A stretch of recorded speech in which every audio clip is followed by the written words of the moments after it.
तो बीएनएस का हम लोगों ने अभी तक चैप्टर फर्स्ट पूरा कवर कर लिया है ना। पीपीटी हमारी आप लोगों को टेलीग्राम चैनल पे मिल जाएगी, ड्रीम जुडिशरी पे। आप लोगों को हमारे व्हाट्सएप ग्रुप पे मिल जाएगी, जो कि बीएनएस का बन चुका है।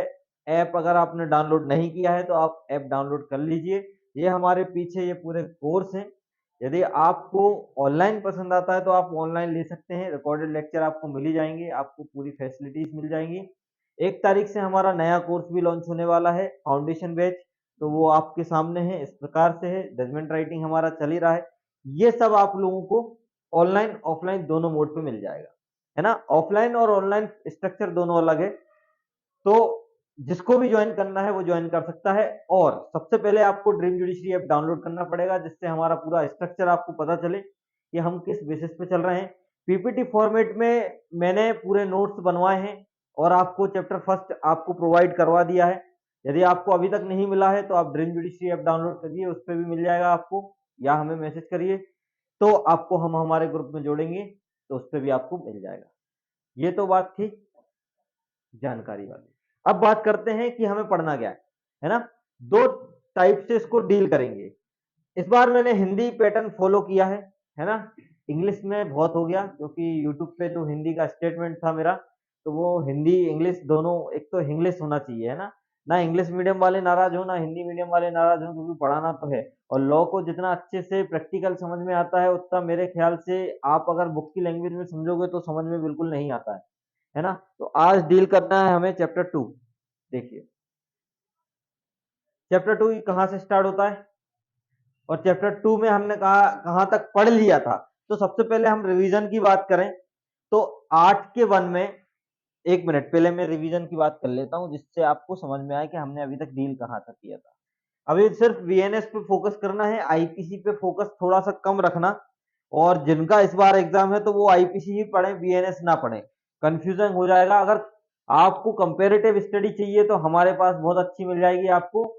अदर देन बाकी आप कहीं पे से भी पढ़ सकते हो बाकी।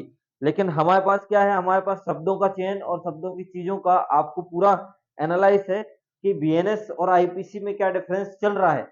हमने बात करी थी चैप्टर 2 पे। चैप्टर 2 में जो पनिशमेंट वाला जो सेक्शन है, सेक्शन 4, है ना। पनिशमेंट बताई गई है कितने तरीके की, 6 तरीके की पनिशमेंट बताई गई है, जबकि आईपीसी में कितनी तरीके की थी, 5 तरीके की पनिशमेंट थी। अब जब बीएनएस में जो पनिशमेंट बताई गई है वो छठवीं कौन सी है, छठवीं आपकी है कम्युनिटी सर्विस। कम्युनिटी सर्विस क्या होती है, आप लोगों से बोला था पढ़ के आने का, बोला था कि नहीं बोला था, पढ़ा नहीं, वेरी गुड, वेरी गुड। क्योंकि अगर आप लोग पढ़ लेते तो आपको जानकारी हो जाती, इसलिए आपने नहीं पढ़ा। क्योंकि हमें बनना है कम नॉलेज वाला, ज्यादा नॉलेज विष के समान। ऐसा है क्या? चलो भैया, तो आप लोगों को समझना पड़ेगा चीजों को कि चलती क्या है ये पूरी चीज। देन इसके बाद बात करूंगा मैं आगे के। देखो, कम्युनिटी सर्विस क्या होती है, ये आपके सामने तो ये डायग्राम है, आज यहाँ से स्टार्ट करना है। बाकी जो प्रीवियस लेक्चर जो हमारे डले हैं, जिनने नहीं देखा है उनको जाकर देख लीजिए। वो पीपीटी फॉर्मेट में नहीं है, वो आपको अलग से प्रोवाइड कराए गए हैं। लेकिन अब हम कोशिश ये करेंगे कि पहले पीपीटी फॉर्मेट आपको देंगे, उस पर पढ़ाएंगे, आपको डायरेक्ट के साथ पढ़ाएंगे। आपको एक प्रॉपर प्री के नोट्स हैं, ये प्री के नोट्स हैं, प्री के नोट्स आपको मिल जाएंगे डायग्राम वाले। तो देन इसके बाद हम आगे बढ़ेंगे। कोशिश हमारी ये ऐसी है, आप लोगों के साथ भी है ना। तो ये वाली, अब कम्युनिटी सर्विस होती क्या है, कम्युनिटी सर्विस ये होती है कि किसी भी व्यक्ति को बिना पैसा लिए, क्या, बिना पैसा लिए काम दिया जाता है, बिना पैसा दिए। ये पनिशमेंट है कि तुम्हें उस काम के पैसे और तुम्हें ये काम, तो ये कम्युनिटी सर्विस कहलाती है। ये पनिशमेंट बन गई है आजकल, आजकल नहीं मतलब अभी अभी 1 जुलाई से इन्फोर्स में आ जाएगी, उसके बाद ये पूरा चीज आपके सामने है। तो हमने ये पढ़ा था, हमने कैपिटल पनिशमेंट पे आपको ऐसे रखने बोला था, वो भी नहीं लिखा होगा, very good, very very good, very good, नहीं लिखा हो, वेरी गुड, ठीक है। देन ठीक है, अच्छी बात है ना, नहीं लिखा तो लिख लेते तो फिर जानकारी हो जाती। कैपिटल पनिशमेंट किस किस देश में दी जाती है, किस देश में नहीं दी जाती है, इसमें देने का क्या रीजन है, कौन से केस में क्या बोला गया है, ये सब आपको अगर पता चल जाता तो आप लोग विद्वान हो जाते, और फिर आपकी मूर्तियां लगानी पड़ती हैं यहाँ वहाँ, तो इसलिए बच गए आप। कल के दिन ऐसे करके आप खड़े नहीं हो सकते, ऐसे करके, है ना, ऐसे हाथ में ऐसी बुक, ऐसी ऐसी वाली चीज, ऐसी पोजीशन आपकी नहीं आएगी, समझ गए? तो ये वाली चीज आपकी नहीं आएगी, तो बच गए आप लोग, है ना, नहीं तो उनकी बाजू में देवी देवतियों की मूर्ति लग जाती है आपकी। चलो बच गए। हाँ, इसके बाद मैंने क्या बोला था, सेक्शन 5। सेक्शन 5 में आपका कम्यूटेशन है। कम्यूटेशन को हमने जो आपका बीएनएसएस है, बीएनएस के 474 के साथ हमने इसको रीड किया था, और रीड करने के बाद हमने एक चीज और देखी थी कि भैया एक्यूज पर्सन की विदाउट कंसेंट के साथ एप्रोप्रिएट गवर्नमेंट इसको क्या कर देती है, कम्यूट कर देती है। अब कम्यूट करने का मीनिंग हमने जब देखा तो एप्रोप्रिएट गवर्नमेंट को डिफाइन कर दिया उन्होंने एक्सप्लेनेशन में, जो कि हमारे आईपीसी में 55A में था। तो उन्होंने बोला भैया जो सेंट्रल गवर्नमेंट है वो सेंट्रल गवर्नमेंट को सिर्फ और सिर्फ ओनली डेथ सेंटेंस में कम्यूट करने की पावर होती है, और जो उसकी यूनियन की जो लेजिस्लेटिव पावर होती है, executive power, sorry legislative, executive जो पावर होती है उसमें जो दिया गया है उसके हिसाब से क्या करेगा, पावर का यूज करके कम्यूट करेगा। ऐसे ही सेंटर स्टेट गवर्नमेंट के बारे में बोला था, इसमें बोला गया था कि अगर डेथ सेंटेंस हो चाहे ना हो, लेकिन अगर उसकी एग्जीक्यूटिव पावर को क्या कर दिया है उनने, बढ़ाया है, या जहां तक उसकी पावर है। अब बात करते हैं ये कहां दिया आर्टिकल में, तो आर्टिकल 53 में हमें पता है भैया संघ की एग्जीक्यूटिव पावर के बारे में और उसके विस्तार के बारे में 73 में दिया गया है। देन उसका 89 प्लस कर लीजिए आप लोग, तो आपको वहां पे देखने मिल जाएगा कि आपका राज्य का लेजिस्लेटिव और एग्जीक्यूटिव पावर कहाँ दी गई है, कार्यपालिका शक्ति, ऐसे ही ना, ऐसा ही तो दिया है आर्टिकल 53 और आर्टिकल 73, है ना, विस्तार दिया, एक्सटेंशन दिया है और उसके बाद पावर दी है। तो ये वहां से आपको यहाँ पे डील करने के लिए मिल रहा है, तो ये सब हमने पढ़ा था। देन इसके बाद हमने पढ़ा था कि आपका फ्रैक्शन क्या होता है। सेक्शन 6 आपका किसके साथ डील करते हैं, तो ये फ्रैक्शन का जो है यूज, ये सिर्फ और सिर्फ लाइफ इम्प्रिजमेंट के लिए एप्लीकेबल होता है।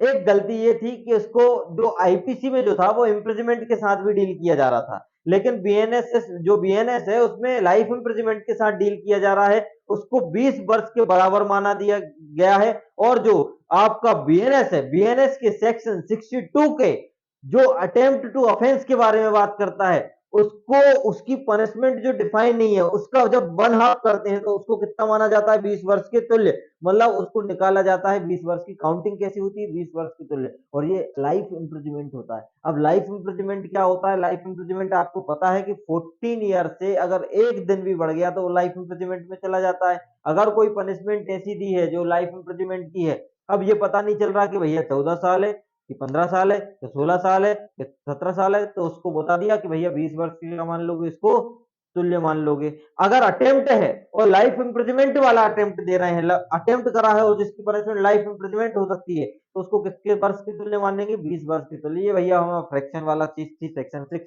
सेक्शन 7 किसके बारे में बात कर रहा था, सेक्शन 7 जो आपका है वो ये बात कर रहा था कि अगर किसी व्यक्ति को पनिश किया गया है, वो होल इम्प्रिजमेंट से किया गया है या आधा राइग्रस है और आधा सिंपल है, तो ये बोले भैया कॉम्पिटेंट जो कोर्ट है या तो होली दे सकता है या पार्टली राइग्रस और पार्टली सिंपल भी दे सकता है। इसके बारे में बात करी गई थी। देन इसके बारे में पूरा अलग से एक चैप्टर मान सकता हूं मैं, लेकिन हमें बीएनएस ने क्या बोला, अमाउंट ऑफ फाइन के बारे में सेक्शन 8 से लेके सेक्शन 8 के 7 तक हमें पूरा डील करना था, तो हमने 6 तक पूरा डील कर लिया था। 1 वाले में क्या दिया था, अमाउंट ऑफ फाइन के बारे में और डिफॉल्ट ऑफ पेमेंट के बारे में।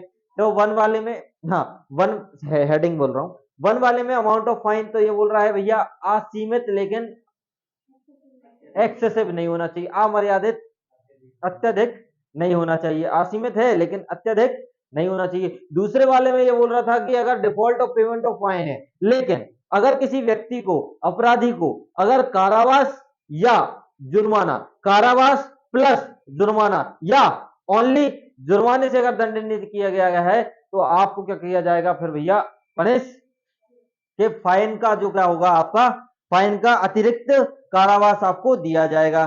तीसरे वाले पे हमने क्या पढ़ा था, कि आपको कारावास और जुर्माना दोनों मिला है, मतलब इम्प्रिजमेंट प्लस फाइन दोनों मिला है, तो अगर आप डिफॉल्ट करते हो तो फिर क्या होगा, फिर 1/4 दिया जाएगा। कितना दिया जाएगा? 1/4। मुख्य पनिशमेंट का जो आपका पनिशमेंट है ना, उसका 1/4 होगा। इसको हमने रीड विद किया था BNSS के सेक्शन 24 के साथ डील किया था। लिखा है कि नहीं लिखा है? नहीं लिखा? अरे यार मैंने लिखवाया था।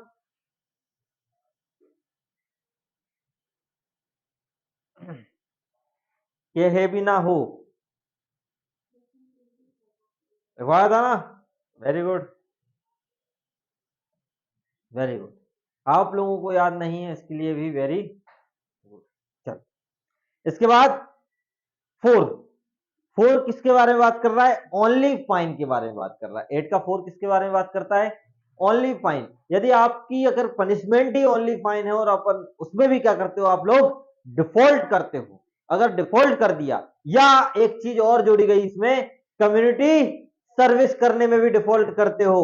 आपको ऑर्डर आया कोर्ट का, लेकिन आप नहीं करते हो क्योंकि आपको पैसा नहीं मिलता, इसमें भी आप क्या कर रहे हो? डिफॉल्ट कर रहे हो। अब अगर आप डिफॉल्ट कर रहे हो तो आपको किसी भी भांति का कारावास मिल सकता है, चाहे वो रायगरस हो, चाहे वो, ये आपका था कौन सा वाला? 4 वाला। अब आते हैं 5 वाला। 5 वाले में भी यही बोल रहा है कि अगर आप अपराध जुर्माने से या कम्युनिटी सर्विस से दंडनीय है, तो आप यदि जुर्माना देने में व्यतिक्रम करते हो या कम्युनिटी सेवा देने में व्यतिक्रम करते हो, तो आपको सिर्फ और सिर्फ कौन सा कारावास मिलेगा? यहाँ पे सिंपल मिलेगा। देखो, ऊपर वाला और नीचे वाला दोनों कंफ्यूजन है। 4 और 5 बड़े ध्यान से याद रखना। ऊपर वाले में ओनली फाइन के कारावास के बारे में बात कर रहा है कि वहां कारावास के बारे में है, और नीचे वाले में ओनली फाइन और आपका कम्युनिटी सर्विस के बारे में है। और अगर तब नहीं करते तो सिंपल कारावास होगा। समझ में आ रही बात? और जब कारावास मिल ही चुका है आपको, लेकिन अगर आप फाइन नहीं पे करते और कम्युनिटी सर्विस नहीं देते हो, तब उसके बारे में बोला गया है कि आपको क्या हो सकता है? किसी भी भांति का एनी डिस्क्रिप्शन ऑफ इम्प्रिजमेंट आपको हो सकता है। समझ गए? है ना? तो मैंने यही तो बोल रहा हूँ, कितनी बोला ना मैंने, डिफॉल्ट ऑफ कम्युनिटी सर्विस है ना। ठीक है, दोनों वाले में है, याद रखना, ऊपर वालों में नहीं है ना? याद रखना, प्री प्री के लिए, प्री के लिए, प्री के लिए क्या बोल रहा हूँ? किसमें? वही तो बता रहा हूँ, कंफ्यूजन नहीं होना है। 4 में बोला गया है कि आपका इम्प्रिजमेंट डिसाइड है, आपको इम्प्रिजमेंट प्लस फाइन या इम्प्रिजमेंट प्लस कम्युनिटी सर्विस की ड्यूटी दी है, लेकिन आप फाइन में और कम्युनिटी सर्विस में क्या करते हो? डिफॉल्ट करते हो। तो एनी डिस्क्रिप्शन ऑफ फाइन, मतलब जो कारावास हम दे रहे हैं, या तो राइग्रस भी दे सकते हैं या सिंपल भी दे सकते हैं, लेकिन नीचे वाले में बोल रहा है कि अगर आपको फाइन नहीं अकेली पनिशमेंट किया है या कम्युनिटी सर्विस अकेले देने के लिए बोला गया है, यदि आप उसमें डिफॉल्ट करते हो तो आपको क्या मिलेगा? फिर सिंपल। समझ में आ रही कि नहीं आ रही? ये है भैया डिफरेंस। बिल्कुल, याद भी हो गया कि नहीं हो गया आज? याद होना चाहिए, है ना? देन इसके बाद हम आ गए थे 5 पे, 5 भी हो गया। इसके बाद हाँ, 5 पे सिंपल के बारे में आ गया था। अब सिंपल के बारे में आया और इनने बोला कि अगर जुर्माना देने में व्यतिक्रम करते हो या सामुदायिक सेवा करने में व्यतिक्रम डिफॉल्ट करते हो, तो न्यायालय अपराधी को कारावासित करने का निर्देश देगा, उससे अधिक नहीं देगा। इसका मतलब आपका सिंपल इम्प्रिजमेंट कितना रहेगा? तो नीचे बता दिया उनने, अगर 5,000 रुपए का फाइन लगा है, कितने का? 5,000 रुपए का, तो कितने महीने का? और अगर 10,000 रुपए का फाइन लगा है तो कितने महीने का? 4 महीने का। और अगर अलग है तो 1 साल से अधिक नहीं होगा। क्लियर बात है? 5 10 और 2 4 1। और कंफ्यूजन बिल्कुल नहीं रखना है ना। बीच में अभी 6 महीने भी आ जाते हैं। अभी जब हम सॉलिटरी कन्फाइनमेंट जब हम पढ़ेंगे तो हमें वहां पे भी कंफ्यूजन आएगा कि यार वहां पे भी तो दिया है ऐसा कुछ, लेकिन वो अलग है। ये 6 वाले पे आए थे। 6 वाले में हमने बोला था कि दो चीजों पे बात करता है, ये टर्मिनेशन के बारे में बात करता है कि यदि आपको इम्प्रिजमेंट, यदि आपको फाइन देने में डिफॉल्ट कर रहे हो आप, और अधिरोपित जो कारावास है तब तक पर्यवसित हो जाएगा, मतलब टर्मिनेट कब हो जाएगा? तो ये बोल रहे हैं जब वह जुर्माना आप दे देते हो तो टर्मिनेट हो जाएगा, आपने चुका दिया है तो टर्मिनेट हो जाएगा। क्लियर बात है? मतलब आपने जो आपको कारावास मिला, मान के चलो 6 महीने मिल गया आपको, अब 6 महीने किस लिए मिला? क्योंकि आपने default of payment of fine करी, आपने पेमेंट नहीं किया, आपने फाइन नहीं भरा, तो 6 महीने का कारावास सुना दिया। तो ये बोल रहे हैं जब कारावास स्टार्ट होने, जनरल रूल है कि अगर हम पेमेंट दे देते हैं तो हमें छोड़ दिया जाएगा कि नहीं, मुक्त कर दिया जाएगा। अब दूसरा वाला जो बोल रहा है ये बात करता है आपका default of payment of fine की प्रोसीजर के बारे में। ये बोल रहा है कि अगर नियत है, मान के चलो 750 रुपए आपको पे करने थे, कितने रुपए? 750 रुपए करने थे, लेकिन आपने पे नहीं किए तो 4 महीने का कारावास सुना दिया। फिर आपने जिस दिन से ये 1 महीना स्टार्ट होने वाला था या 1 महीना खत्म होने वाला था उसके पहले पहले आपने क्या दे दिए, 250 रुपए या 500 रुपए पे कर दिए, तो आपको कितना, जितना अवधि बची है 1 महीने की, उतना आपको पास करना पड़ेगा, फिर आपको टर्मिनेट कर दिया जाएगा आपके कारावास को। लेकिन यदि आपने दूसरे बार, अगर आपका दूसरा महीना भी स्टार्ट हो गया और अगर आपने 2 महीने भोग लिए और पेमेंट का आधा पैसा भी अगर आपने दे दिया है, आधा, तो भी आपको टर्मिनेट कर दिया जाएगा। इसके बारे में ये पूरा बात करता है। ये हमारा पूरा 6 तक क्लियर है कि नहीं है भैया? क्लियर है? चलो 7 देख लीजिए जरा, 7 पे भी बात कर लेते हैं जरा। क्या लिखा है? जुर्माना या उसका कोई भाग जो चुकाया ना गया हो, दंडादेश दिए जाने के पश्चात 6 वर्ष के भीतर किसी भी समय, इंपोर्टेंट कर लीजिए, 6 वर्ष के भीतर, 6 वर्ष के भीतर किसी भी समय, किसी भी समय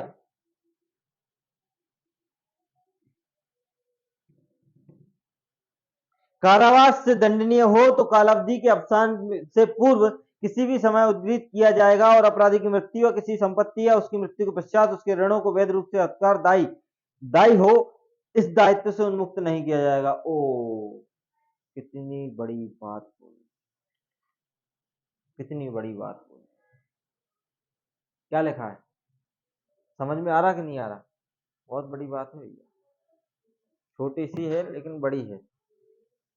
अगर जिसने समझा तो चाय तो मैं पिला चुका हूं।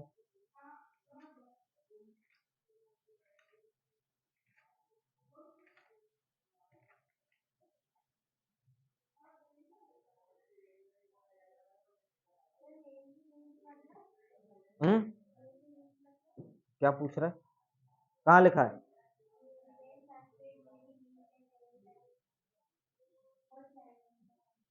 रिमेन्स अनपेड, अरे आधा बचा है ना।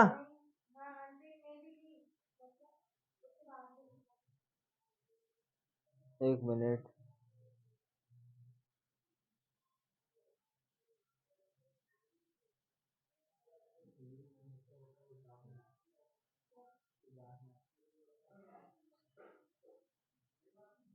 उद्गृहित किया जाना, लेवी, हाँ, उद्गृहित किया जाना लीगल टर्म है, उद्गृहित।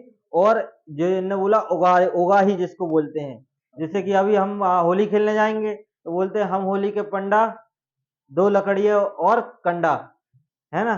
कंडा नहीं है लकड़ी दो, लकड़ी नहीं है कंडा दो, लेकिन हम होली के पंडा। तो वो क्या करते हैं, लकड़ी और कंडे को इकट्ठा करते हैं और जला देते हैं, होली का जला देते हैं। फिर समझ में आई? नहीं आई? ठीक है। छत्तीसगढ़ में क्या बोलते हैं? आते हैं मांगने वाले, आते कि नहीं आपके पास? क्या मांगते हैं, क्या बोलते हैं वो लोग? हमारे यहाँ तो शिद्दत से आते हैं, बिल्कुल आराम से पुते हुए आते हैं, टोपी वोपी लगाते हैं और सीटी मारते हुए आते हैं और फिर ढंग ढंग ढंग ढंग ढंग ढंग हम होली के पंडा। अरे हमारे यहाँ तो हम तो खुद ही जाते हैं ये बोलने, और नहीं बोलते। अरे तो फिर कल्चर खत्म है आपका, कल्चर खत्म। सुना नहीं? और लगाओ ईयरफोन, आते होंगे बेचारे, मान नहीं सकता, हमने खुद मांगा है। आ, बोलते कुछ नहीं, हमारे यहाँ तो शिद्दत से बोलते हैं हम होली के पंडा। मजा ही आ जाता है उनको सुनने में। चलो भैया, क्या बोले? जुर्माना या कोई भाग जो ना चुकाया गया है। देखो क्या होता है, दो चीजों के बारे में बात कर रहा है। यदि कोई फाइन लगी है वो आपने नहीं चुकाई, या उसका कोई पार्ट बच गया है, पार्ट, वो भी आपने नहीं चुकाया है, तो दंडादेश दिए जाने के पश्चात, मान चलो उनको पनिशमेंट सेंटेंस दे दी है, तो बोल रहा है 6 वर्ष के भीतर भीतर चुकाना पड़ेगा। कितने महीने, 6 कितने साल के भीतर? 6 वर्ष के भीतर किसी भी समय एट एनी टाइम, अगर आप 1 महीने में चुकाना चाहते हो चुका दो, 2 महीने में चुकाना चाहते हो चुका दो, 6 साल के भीतर आपको चुकाना पड़ेगा किसी भी समय। अपराधी दंडादेश के 6 वर्ष से अधिक का कारावास से अगर दंडनीय हो तो उस कारावास के अवसान के पूर्व और लेकिन इसमें लिखा है कि अपराधी भी को सेंटेंस भी 6 वर्ष से अधिक का मिलना चाहिए, कम का नहीं तो 6 वर्ष के भीतर कैसे चुकाएगा? ये तो लॉजिकली बात है ना। तो ये बोल रहे हैं उसके अवसान के पूर्व किसी भी समय उसको चुकाना पड़ेगा। लेकिन ये जो लास्ट वाली लाइन है इसने दिल जीत लिया। अपराधी की अगर मृत्यु भी हो जाए तो भी उसके पश्चात अगर उसका बच गया है तो भी उसको दायित्व से मुक्त, अगर बेटा तुम्हारी प्रॉपर्टी है तो हम उससे वसूलेंगे। जानदार चीज है और शानदार चीज है, मतलब मरने के बाद भी चैन ना आया, मतलब कोर्ट का पैसा खा नहीं सकते तुम हैं? थी ना, आईपीसी में भी थी। ये अंग्रेजों के जमाने के जेलर हैं, उन्हीं ने ये ऐसा करा होगा। तो भी नहीं, आपके एलआर सीपीसी पढ़ो फिर। तो यही तो दिल जीतने वाली बात है भैया, उसको दायित्व से मुक्ति नहीं करती। यही वाली तो सेक्शन बोलती है खतरनाक चीज, इसलिए बोलते हैं कर्जा कभी भी किसी का नहीं लेना, बचता नहीं है कर्जा। नींद नहीं आती, चैन नहीं आता, तुम मर गए तो तुम्हारे एलआर चुकाएंगे, वो मर गए तो दास प्रथा चलती रहती है, फिर समझ गए ये वाली। चलो भैया अब हम स्टार्ट करते हैं, ये पूरी कहानी हो गई, आप लोगों का रिवीजन हो गया, याद हो गया होगा आशा करते हैं। अब आते हैं सेक्शन 9, कई अपराधों से मिलकर बने अपराध के लिए दंड की अवधि। अब इंग्लिश में पढ़ेंगे, limit of punishment offence made of A several offences. ये आपका पूरा प्री है, लेकिन आपको बेयर एक्ट भी तो पढ़ाना मेरा धर्म है कि नहीं है? हाँ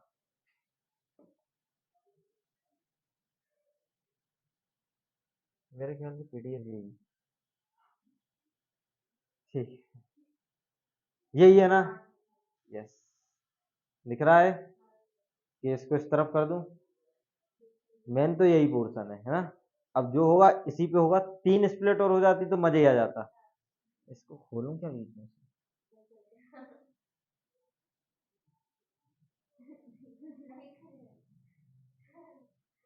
खुल गया था उस दिन, क्यों हिमांशु? खुल गया था ना बीच में कुछ। ठीक है यार, नहीं खुल रहा तो क्या कर सकते हैं, ठीक है। चलो भैया देखो, where any which is an offence made of the part and part itself, यही है ना सेक्शन, यही है।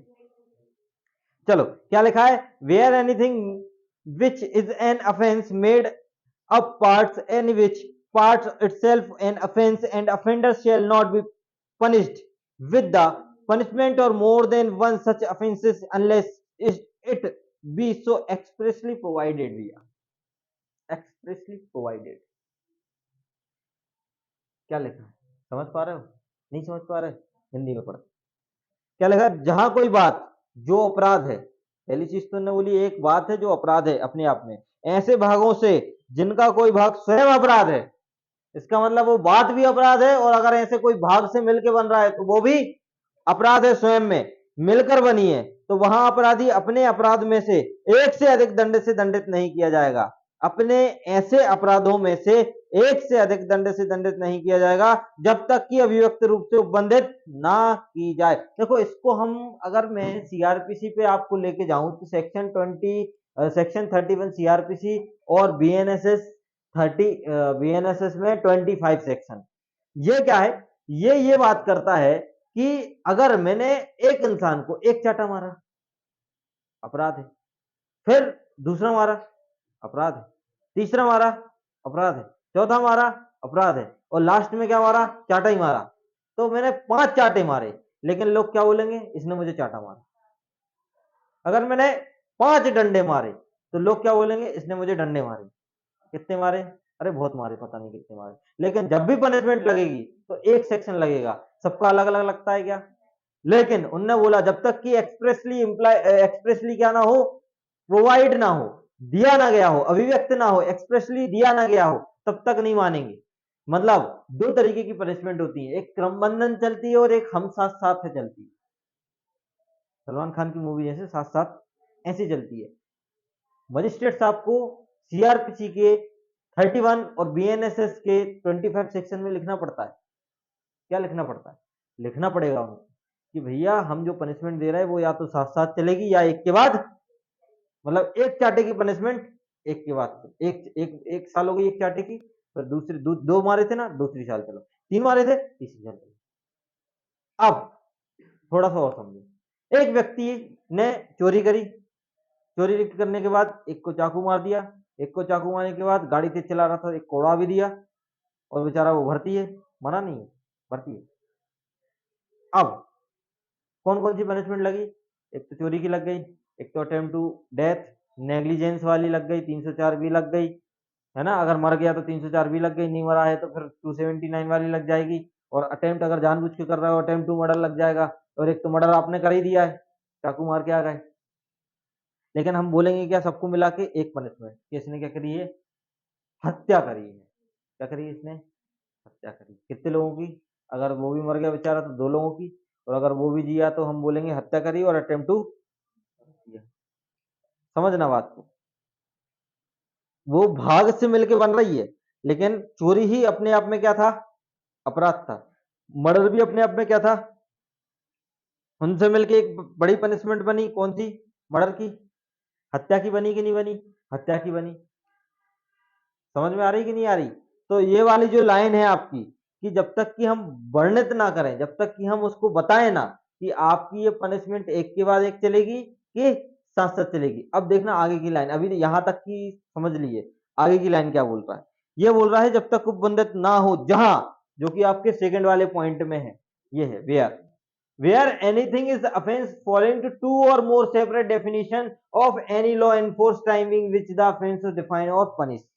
इंपॉर्टेंट है, वेरी इंपॉर्टेंट। जहां कोई बात अपराधी को परिभाषित या दंडित करने वाली किसी तत्समय प्रवृत्त विधि की दो या अधिक परिभाषाओं में आने वाला अपराध है। इसका मतलब दो या अधिक परिभाषाओं में आने वाला कोई क्या है भैया? अपराध है। इस कहानी को समझो, एक होता है 302 और एक होता है 307। एक होता है अटेम्प्ट टू मर्डर और एक होता है मर्डर। दोनों में एक ही अंतर है, एक में सांसें हैं और एक में सांस नहीं। सांस, सांस बोल रहा, सांस है ना, सांस मत सुन लेना, एक में सांस है नहीं, बहू देख रही हो किसी की। थैंक यू सर, बोले थैंक यू सर, एक में सांस नहीं है, वो बढ़िया है। तो मैं क्या बोल रहा हूं कि एक में जीवन है और एक में जीवन नहीं है। दोनों की डेफिनेशन अगर पढ़ने पे देखी जाए तो सेम है, कि कोई व्यक्ति इस आशय से मृत्यु कारित करता है या इस आशय से कि संभाव्य है कि उसके कृत्य से मृत्यु कारित हो जाती है, हो जाएगी, तो ये क्या कहलाएगा? आपका इंटेंशन मर्डर का कहलाएगा कि नहीं कहलाएगा? और अगर बच गया तो 307 अटेम्प्ट टू मर्डर। दोनों में डेफिनेशन में अंतर सिर्फ एक ही चीज का है, जीवन। जिसका बचा नहीं है वो मर्डर में आया और जिसका बच गया तो अटेम्प्ट में आ गया। अब ये बोल रहा है दोनों की डेफिनेशन तो क्या है? एक से अधिक है।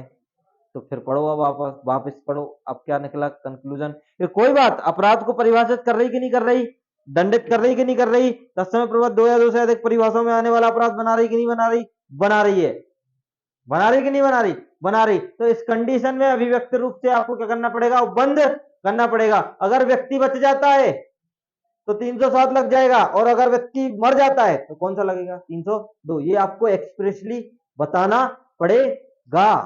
पहली चीज, पहली चीज, आगे बढ़ो। कई कार्य जिनमें से स्वयं एक से या स्वयं एकाधिक से संगठित अपराध गठित होता है मिलकर भिन्न अपराध गठित करते हैं। इसका मतलब चार लोग हैं, चार लोग आपस में मिलकर चोरी का प्लान बनाते हैं, बनाते हैं। अब चोरी करते टाइम पुलिस वाले आ जाते हैं, आपस में लड़ाई झगड़ा होता है और मर्डर मर्डर हो जाता है।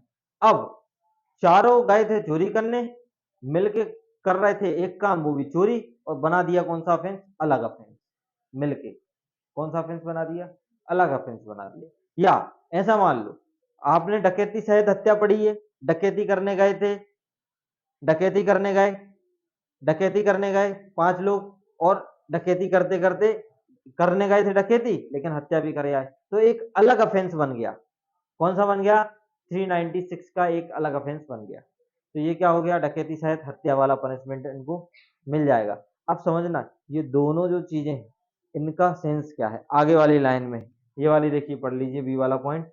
Several act which one and more than would itself themselves constitute have the constitute and combined and different offense। वो ज्वाइन ही हुए थे एक काम के लिए, लेकिन वो उस काम से अलग काम हो जाता है उनकी ज्वाइन होने से, तो ये क्या बन गया, अलग ऑफेंस बन गया। अब ये बोला है इसमें, हाँ, the offender shall not punish with more severe punishment than court which try him to award for any one such offences. समझना धीरे धीरे, वहां अपराधी को उसे गुरुतर दंड से दंडित नहीं किया जाएगा जो ऐसे अपराध में से किसी भी एक के लिए वह न्यायालय में जिसका विचारण करे या उसे दे सकता है। मतलब अगर मैं बोलूं कि ये आईपीसी के किस सेक्शन के साथ डील करता था, तो ये आईपीसी के सेक्शन 71 के साथ जाता था, पहली चीज। अब मैं आता हूं इस पे, है ना, अब आता हूं इस पे, है ना। चलो,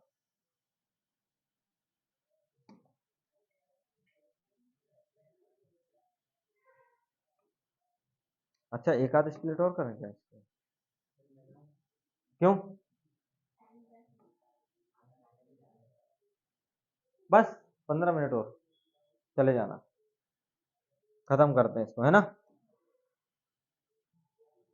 ठीक है, 15 मिनट और समझ लो, अच्छा कॉन्सेप्ट है, लाइफ बन जाएगी। और क्या, अपराध नहीं कर पाओगे कभी। चलो, क्या है, पहली चीज आपको ये समझना चाहिए कि यार सर ये है चीज क्या, ये है संचयी दंड का, मतलब संचयी दंड का सिद्धांत, मतलब ज्वाइंट। क्या है ये भैया आपका, संचयी दंड का सिद्धांत है। इसका मतलब आपका क्या बोलते हैं इसको, ज्वाइंट पनिशमेंट थ्योरी।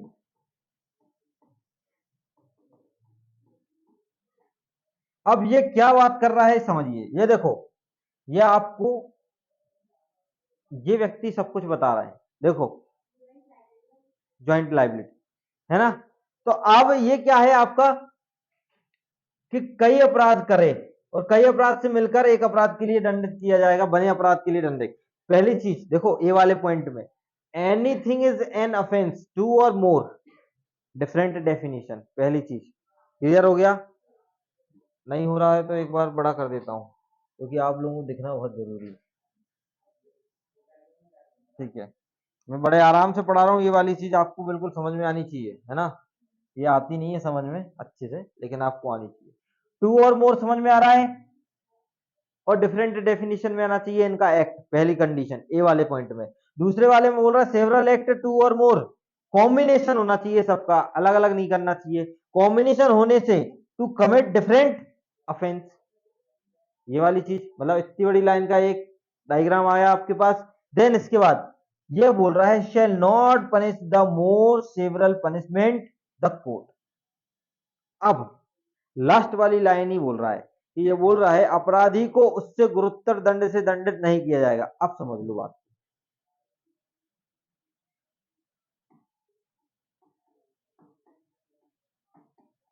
3 व्यक्ति हैं या नहीं है, 2 से अधिक होने चाहिए ना, एक ऑफेंस करते हैं जो डिफरेंट डेफिनेशन में आता है, पहली चीज जैसे 302 और 307 वाला मैंने बोला था, ये डिफरेंट डेफिनेशन में आया। अब अगर व्यक्ति 307 20 दिन भर्ती रहा, कितने दिन,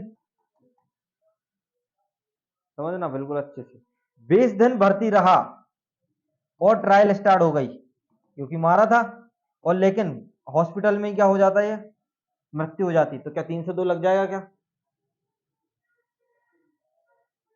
307 की पनिशमेंट है 10 साल मानो, और 302 की लाइफ इम्प्रिजमेंट। अब बताओ। टंग टंग टंग टंग टंग टंग टंग टंग।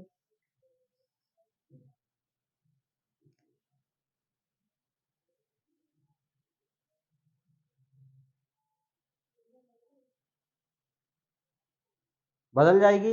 इसके लिए सीआरपीसी का जब हम 300 पढ़ते हैं और 300 का जब हम 2 पढ़ते हैं, उसमें ये बताया गया है कि डबल ट्रायल चल सकती है कि बार है, बार है, डबल ट्रायल उसमें बार करते हैं। लेकिन खैर अभी हम सीआरपीसी की बात नहीं कर रहे, हम तो सिर्फ इसकी बात कर रहे हैं। ये जो बोल रहा है कि जो कोर्ट उस टाइम पे कॉम्पिटेंट था ट्रायल चलाने के लिए, जितनी पनिशमेंट वो दे सकता था उतनी ही मिलेगी, इससे ज्यादा नहीं मिलेगी। इसका मतलब अगर ये मर भी गया और जो 307 की ट्रायल हो गई और पनिशमेंट मान के चलो 7 साल देने की पावर थी, सीजेएम के पास सेशन था ना, तो सीजेएम के पास 7 साल की पावर थी, तो सेशन कोर्ट ने 7 साल दे दी। अब अगर डेथ भी हो जाए ना तो उससे ज्यादा नहीं दी जाएगी। पहली चीज। एक कंडीशन जो कि सीआरपीसी के हिसाब से देख रहा है। अब दूसरी कंडीशन बनाते, देख रहा होगा, अभी समझ लो पूरा। दूसरी कंडीशन समझ में बहुत अच्छे से आना चाहिए। दूसरी कंडीशन, अगर कोई व्यक्ति चोरी करता है, अगर कोई व्यक्ति मारपीट करता है, अगर कोई व्यक्ति डायरेक्ट क्या कर देता, फिर उसकी उसी की हत्या, उसी के घर में चोरी, उसी के घर में मारा पीटी हो गई और लास्ट में जाके क्या कर दी, हत्या कर दी। तो अब यही वाला सेक्शन क्या बोल रहा है, यही वाला सेक्शन बोल रहा है तो गुरुतर दंड से दंडित नहीं किया जाएगा। अब मान के चलो मामला क्या है, हत्या का है, 302 का है, 302 में पता चली पनिशमेंट कितनी सुना दी, 14 साल सुना दी। Description of court, description of court है ना, 14 साल सुना दी। तो अब कोई व्यक्ति ये नहीं बोलेगा सर चोरी की तो ऐड करी नहीं है, 3 साल और कर ऐड करो, सर मारपीट की 1 साल और ऐड करो, मतलब 3 और 4 18 कर दो इसको। ऐसा होगा क्या? नहीं, गुरुतर दंड से दंडित नहीं किया जाएगा, बात खत्म है। मतलब ज्यादा से ज्यादा अगर अफेंस कर चुका है व्यक्ति, भले चाहे वो डिफरेंट डेफिनेशन में आ रहे हो, भले चाहे अलग अफेंस बना रहे हो, तो उस व्यक्ति को जो अलग अलग एक्ट करके एक डिफरेंट अफेंस बनाया है, सिर्फ उसी में पनिश किया जाएगा जो डिफरेंट अफेंस है। बाकी छोटे छोटे जो भले उसका पनिशमेंट इतना ही क्यों ना हो, जो मेन पनिशमेंट है उसके हिसाब से किया जाएगा, उसको दंडित किया जाएगा। और गुरुतर दंड से दंडित मतलब अधिकतम अवधि से दंडित नहीं किया जाएगा। कि आप बोलो अगर मान के चलो ठीक है 307 की ट्रायल चल गई, तो क्या आप व्यक्ति को 302 के लिए ऑफेंस कराओगे वापस से ट्रायल? तो इसमें मना कर रहा है कि भैया जो दे सकता था वो विचारण देगा और उससे अधिक दंडनीय नहीं। तो ये होता है संचयी दंड का सिद्धांत। क्या होता है संचयी दंड का सिद्धांत?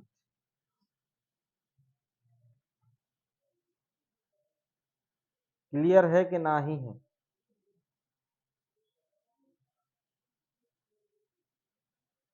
किसी एक में पनिशमेंट किया जाएगा। एक एग्जांपल और देता हूं, आप लोगों ने खैर मैन जैसे 279 और एक होता है 336, दोनों में रेस और नेग्लिजेंस ड्राइविंग की बात करता है। किसकी बात करता है? रेस और नेग्लिजेंस ड्राइविंग की बात करता है कि अगर गाड़ी आप जानबूझ के उतावलेपन में चलाते हो, उससे जीवन की किसी को संकट होनी चाहिए, मृत्यु की संभावना है, और अगर वास्तविकता में हो जाता है तो दोनों में से किसी एक में ट्रायल चल गई तो आप दोबारा वो वाला सेक्शन में ट्रायल नहीं चला पाओ। मतलब एक में पनिशमेंट किसी एक में पनिश किया जाएगा ना। गुरुत्तर दंड से क्या कि बोलेगे सर ये तो 279 में भी जा रहा है, इसमें भी जा रहा है, एक काम करो दोनों का कॉम्बिनेशन कर दो और ज्यादा दे दो। नहीं, एक्सप्रेसली आपको बताना पड़ेगा कि हम क्या क्या कर रहे हैं। क्लियर बात है? इसलिए सीआरपीसी का थोड़ा सा मिक्सचर हमें देखने मिल जाता है थोड़ा सा। ठीक है भैया, सेक्शन 9 पढ़ लो। देखो क्या लिखा है, का यहाँ पर लाठी से 50 बार प्रहार करता है। हो सकता है कि का ने संपूर्ण मारपीट उन प्रहारों में प्रत्येक प्रहार द्वारा संपूर्ण मारपीट घटित की है या स्वेच्छा प्रतिकारित करने का अपराध किया। का प्रत्येक प्रहार के लिए दंडनीय होता है। प्रत्येक प्रहार के लिए 1 वर्ष के हिसाब से 50 वर्ष कारित हुआ, किंतु संपूर्ण मारपीट के लिए केवल एक ही दंड है, चाहे 50 बार चाटे मारो चाहे एक बार मारो, लेकिन पनिशमेंट किसी की जाएगी, एक ही बार दी जाएगी। गुरुत्तर दंड से नहीं, तो 50 का 1 साल अलग, 50 का 1 साल अलग, यही तो मैं समझा रहा हूँ। मतलब बताओ 50 साल की सजा हो जाएगी 1 साल के साथ। वेरी गुड, वेरी गुड, समझ में आ गई आपको? समझ में आ गई? Section 10 last. चलिए भैया अच्छे से रीड करिए सेक्शन 10, समझ में आ गया कि नहीं? बिल्कुल अच्छे से, बिल्कुल शांति से समझा दिया मैंने। शांति बाजू में नहीं थी, लेकिन तब भी आप लोगों ने समझ लिया। ठीक है, चलो। अब ये देखो, ये दोनों ऐसे लड़ रहे हैं जैसे मेरे पीछे वो ऐसे लड़ रहे हैं। देखो, ये है राजेश और ये है भाई। ठीक है, चलो। ये बोलेंगे सर क्लास में आओ तो भी नहीं छोड़ रहे, और आओ तो भी नहीं छोड़ते। आखिर हमने बिगाड़ा क्या है सर का? आपने हमारा यही बिगाड़ा है कि आप नहीं आए। क्लास में आना चाहिए। अब होली है तो क्या दिक्कत है, कपड़े लेने चलेगा क्या होली के? कि सर पहले हम शॉपिंग करेंगे, फिर हमारे वो होली के पंडा बनेंगे, फिर हम पूरी तैयारी करते हैं। तो होली की छुट्टी ऐसी मनाते हैं। बड़े हो जाओ आप लोग, ना जाने कब बड़े हो गए। ठीक है। Section 10, in all cases which the judgement of giving the person of guilty one of several offences specified in the judgment, but that the doubtful which these offences he is guilty, the offender shall be punished for the offence for which the lowest punishment provided, same punishment not provided for all। एक ही चीज बोल रहा है। क्या बोल रहा है section 10? Section 10 ये बोल रहा है कई अपराधों में से किसी एक के दोषी व्यक्ति के लिए दंड, जबकि निर्णय में यह कहते थे कि संदेह है कि वह किस अपराध का दोषी है। भैया सीआरपीसी में जब चार्ज लगाते हैं, तो सीआरपीसी में जब चार्ज लगाते थे, अगर आपको याद है, तो सेक्शन 221 बोलता है डाउट। इसके बारे में बोलता है डाउट। और ये भी सेक्शन 10 आपका बीएनएस का 221 सीआरपीसी, इसका मतलब आगे पीछे कर लेना तो बीएनएसएस में पहुंच जाओगे, है ना? वहां पे भी पहुंच जाओगे। तो ये क्या कर रहा है, ये डाउट के बारे में बात कर रहा है। किसके बारे में? डाउट। एक से अधिक दोषी वाले व्यक्ति पे दंड है। निर्णय में कहते थे कि भैया संदेह है तो भाई किस अपराध का दोषी है, तो फटाफट इसको तो सीधा एक ही चीज बोल लो, छोटे वाले पनिशमेंट से दंडनीय किया जाएगा। किससे? स्मॉल पनिशमेंट लिखा होगा, तब सबसे कम दंडादेश दिया जाएगा। अगर हमें डाउट है, तो हमें ऐसा नहीं है कि हमें डाउट है कि यार किसने मारा, यार इससे चोरी का भी है, डकैती का भी है, ये भी है, वो भी है, हमें डाउट है किसके हिसाब से ट्रायल चला दें। तो बोल रहे सबसे कम जिसका पनिशमेंट है ना, उसके हिसाब से डाउट की कंडीशन में आप उसको छूट मिल जाती है। क्योंकि डाउट किसको है? कोर्ट को, अपराधी को थोड़ी है। हमेशा अपराधी जानता है कि मैंने अपराध किया है, वकील जानता है कि जो क्लाइंट मेरे पास आया है उसने अपराध किया है, मजिस्ट्रेट जानता है कि उसने अपराध किया है, तब भी सब चुप रहते हैं और सबके मुंह से एक ही चीज निकलता है, ना मैंने अपराध। और ये ना के चक्कर में पूरा साला 10 साल चल जाते केस के।